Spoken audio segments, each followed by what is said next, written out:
राधिका बरसाने वारी की जय। श्रीमद् भगवत गीता महात्म्य अध्याय 13।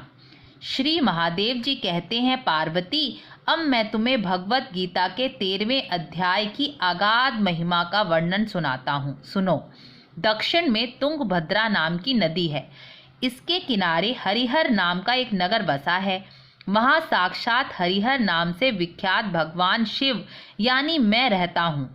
हरिहरपुर में हरि दीक्षित नाम का एक ब्राह्मण रहता है, जो तपस्या स्वाध्याय में हमेशा मग्न रहता है और वेदों का विद्वान है। उसकी एक स्त्री है जिसे लोग दुराचारा कहकर पुकारते हैं। उसके कर्म भी अपने नाम के अनुसार ही हैं। वह सदा पति को कुवाक्य कहती है। उसने कभी भी पति के साथ पत्नी जैसा संबंध नहीं रखा। पति से संबंध रखने वाले जितने लोग घर आते उनको डांटकर भगा देती और स्वयं व्यभिचार में लगी रहती और पराये पुरुषों से संबंध रखती। एक दिन किसी कामी को ना पाकर उसने घर के किवाड़ खोल दिए, नगर के बाहर चली गई।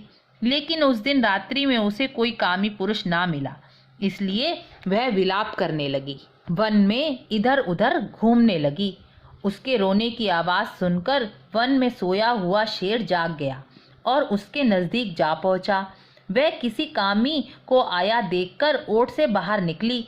उस समय बाघ ने अपने नखों से उस पर हमला कर दिया और पृथ्वी पर गिरा दिया। उसी अवस्था में वह बाघ से पूछ बैठी, अरे बाघ, तू किस लिए मुझे मारने को आया है? पहले यह बता, फिर मुझे मारना।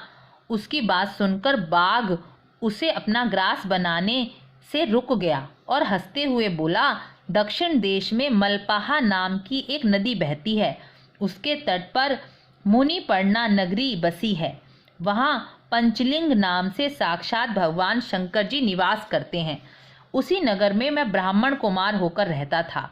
मैं अकेले नदी के किनारे बैठा था और जो यज्ञ के अधिकारी नहीं हैं उन लोगों से भी यज्ञ कराकर उनका अन्न खाया करता था। धन के लोभ के कारण मैंने सदा अपने वेद पाठ को बेचा। मेरा लोभ इतना बढ़ गया कि मैं अन्य भिक्षुओं को गालियां देकर हटा दिया करता था और ना लेने वाला धन भी स्वयं ही ले लेता था। ऋण लेने के बहाने मैं दूसरों को छला करता था। जब मैं बहुत बूढ़ा हो गया तब भी मेरी दान लेने की आदत ना छूटी और धन के लोभ में पर्व आने पर मैं कुशा हाथ में लिए दान लेने की इच्छा से तीर्थ को चला जाता था। एक बार कुछ धूर्त ब्राह्मणों के घर में कुछ मांगने गया। उसी समय कुत्ते ने मेरे पैर को काट लिया और मैं बेहोश होकर गिर गया। मेरे प्राण निकल गए। उसके बाद मैं इस व्याध योनि में उत्पन्न हुआ। तब से मैं इस वन में रहता हूँ और अपने पापों को याद कर किसी धर्मात्मा, यति, साधु पुरुष, सती स्त्री को नहीं खाता।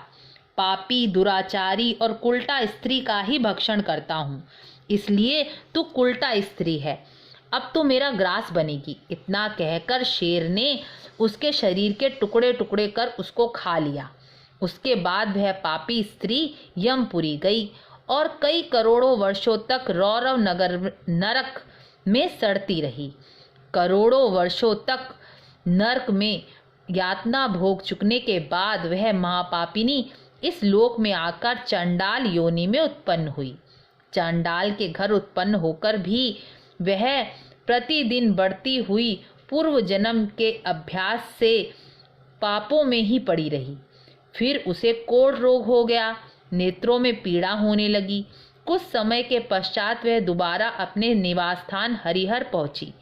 वहां उसने वासुदेव नामक एक पवित्र ब्राह्मण का दर्शन किया, जो निरंतर गीता के 13वें अध्याय का पाठ करते थे। उनके मुख से गीता के पाठ सुनते ही वह चांडाल योनि से मुक्त हो गई और दिव्य रूप धारण कर स्वर्ग को चली गई। यह गीता के 13वें अध्याय के महात्म्य को जो सुनता है वह स्वर्ग और मोक्ष को प्राप्त करता है। राधे राधे।